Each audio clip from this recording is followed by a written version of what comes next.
কৃষ্ণাই জাতীয় বিদ্যালয়ৰ প্ৰধান শিক্ষকৰ প্ৰলোভ প্ৰাপ্তি।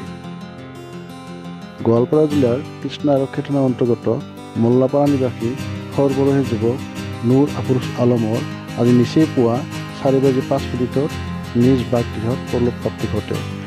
জানিব পৰা মতে নুৰ আফৰোজ আলমে কৃষ্ণাই জাতীয় বিদ্যালয়ৰ প্ৰধান শিক্ষক হিচাপে কৰ্মৰত হৈ থাকোঁতেই প্ৰায় এবছৰমান পূৰ্বে স্নায়ুজনিত ৰোগত আক্ৰান্ত হৈ শয্যাশায়ী হৈ পৰে। অৱশেষত আজি নিয়তিৰ হাতত পৰাজয় বৰণ কৰি চিৰবিদায় মাগে অতি মৃদুভাষী আৰু সৰ্বৰহী যুৱকজন।